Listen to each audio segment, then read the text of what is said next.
청취자 여러분의 건강을 응원합니다. 라디오 특진 김도원입니다. 목을 좌우로 돌리기가 힘듭니다. 밤에 잠이 안 오고 열이 오릅니다.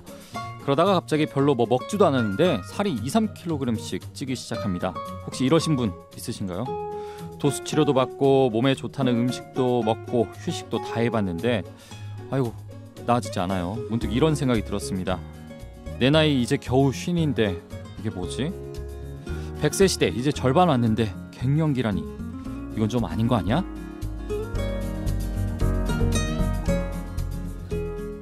네, 오늘도 우리의 궁금증을 해결해줄 해결사 한의사 김정호 원장님과 함께하도록 하겠습니다. 안녕하세요. 네, 안녕하세요. 네, 사춘기보다 더 무섭다는 갱년기. 오늘 갱년기 이야기를 해볼 텐데요. 나이가 50이 넘어가면은 누구에게나 다 찾아오는 건가요? 네, 누구도 피해갈 수 없습니다. 한의학적으로는 49세를 전후로 해서 여성의 폐경이 시작되고 그 폐경을 앞두고 갱년기 증후군이 시작이 되거든요. 그래서 반드시 겪는 그런 과정이에요. 피해갈 수 없다면은 올바르게 헤쳐나가야겠죠. 네. 갱년기 하면 말씀하신 것처럼 이제 폐경과 연관지어서 생각하는 경우가 많은데 폐경이 오면은 갱년기가 오는 건가요? 폐경을 전후로 해서 갱년기 증후군이라고 부르는 몸의 이상 증상들이 나타나는 기간의 처음부터 끝까지를 우리가 갱년기라고 불러요. 흔히 그렇게 봤을 때는 이제 폐경이 좀 올 때가 되면은 이제 갱년기가 같이 온다. 네, 이렇게 그렇죠. 보면 될 것 같은데 네. 생각해 보면은 이 나이가 들어서 이미 아이도 가졌고 또는 이제 더 가질 필요가 없잖아요. 네. 나이가 50 넘으시면은 그렇죠. 폐경이 오면은 이제 생리를 안 한다는 거잖아요. 네. 그러면은 이제 한 달에 한 번 마법에 안 걸려도 되고 몸이 오히려 더 건강해지지 않을까 싶은데요.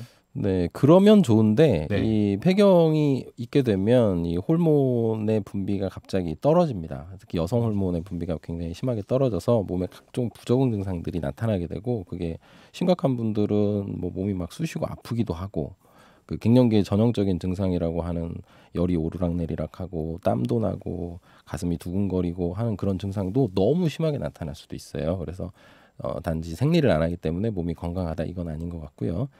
그 자체가 여성들을 괴롭히는 그런 질환으로 이해를 해야 됩니다. 그렇군요. 그렇다면 조금 전에 이제 여성 호르몬이 부족해지면서 네. 이런 문제들이 발생한다고 하셨잖아요. 네. 요즘은 정말 이제 의학이 많이 발전하지 않았나요? 네. 그러면 이 여성 호르몬 이렇게 주입을 하면은 바로 갱년기로부터 해방될 수 있는 거예요? 여성 호르몬의 폐경 시의 주입에 대해서는 지금도 사실은 학계에서 어떤 대립하는 그 설이 있어요. 그러니까 여성 호르몬을 적극적으로 고통을 줄여줄 수 있기 때문에 폐경기 여성들에게 적극적으로 투여해야 된다라고 하는 주장이 있고 또 반면에 여성 호르몬을 투여를 한다 할지라도 장기간 투여할 수가 없다. 장기간 투여하다 보면 뭐 유방암이라든지 이런 여성 질환 암들이 발생할 위험도가 높아지기 때문에 어차피 장기 투여할 수 없는데 투여를 하다가 중단했을 경우에 나타나는 또 그 증상들 이 폐경기 증상이 더 심하게 나타나거든요. 또 그것을 마땅히 해결할 대안이 없기 때문에 이렇게 바로 여성 호르몬 요법을 쓰는 것은 바람직하지 않다라고 하는 학설이 외국에서도 이렇게 대립을 하고 있어요. 저 개인적으로도 몸의 어떤 상황의 판단이나 어떤 진단 없이 바로 여성 호르몬제를 투입하는 것은 바람직하지 않은 거 아닌가 저는 그렇게 생각을 하고 있습니다. 네, 조금은 더 신중한 접근이 필요할 것 같습니다. 네.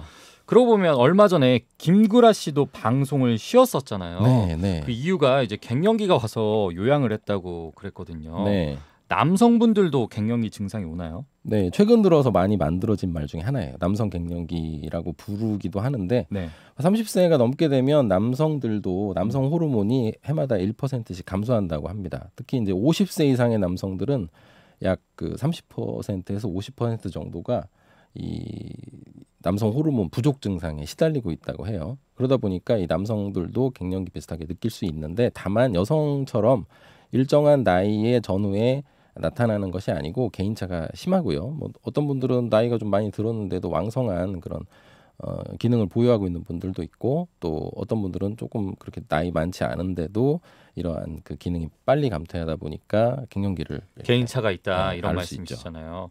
이럴 경우에는 그러면은 남성분들 같은 경우는 일반적으로 어떻게 대처를 하면 될까요?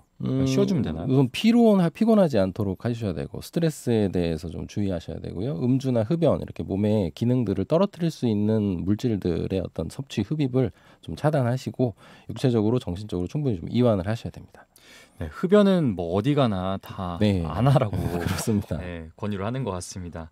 갱년기에 좋은 음료나 음식은 어떤 것들이 있나요? 보통 흔히 알려진 것들이 이소플라본 성분이 많이 들어있다 해서 콩 같은 게 도움이 네. 된다 이런 얘기들 하고 또 유사 여성 호르몬 성분이라든지 또는 타닌 같은 게 동맥 질환을 예방해 줄 수 있다 해서 뭐 석류 같은 거, 뭐 자두 이런 것들이 추천이 되는데요.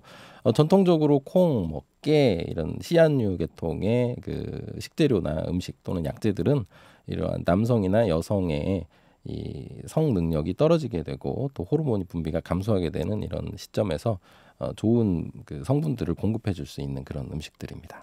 네. 원장님 같은 경우는 올해 나이가 어떻게 되시죠? 저는 45이네요. 이제 곧 있으면은 갱년기가 올 수도 있는 거잖아요. 그렇죠. 갱년기를 슬기롭게 보낼 수 있는 원장님만의 비법이 있다면 어떤 것들이 있을까요? 저는 뭐 저만의 비법은 아니고 제가 환자분들한테 말씀드리는 것 중에 하나가 네. 누구도 피해갈 수 없는 것이잖아요. 미리 준비를 하는 게 좋다. 준비라고 하는 거 여성분들이 40세가 넘게 되면 내가 지금으로부터 한 10년 정도 이내에는 폐경기가 오겠구나 미리 좀 알아야 되고요. 그래서 정신적으로 신체적으로 좀 준비하시는 거. 정신적으로는 스트레스 줄이고 이런 것들 필요하고요. 육체적으로는 몸이 아프지 않게 운동 꾸준히 하신다든지 좋은 것도 많이 챙겨 먹고 이런 것들 미리 준비하시는 게 좋겠습니다. 맞습니다. 바쁘게 살아온 인생 제2의 사춘기가 왔다고 생각하고 다시 한번 나를 돌이켜보는 시간을 가져보는 것도 좋을 것 같아요. 네. 오늘도 이렇게 석류차 한 잔과 함께 즐거운 오후 보내시길 바라겠습니다. 지금까지 서울여성한의원 한의학 박사 김정호 원장님과 함께했습니다. 오늘 말씀 고맙습니다. 감사합니다.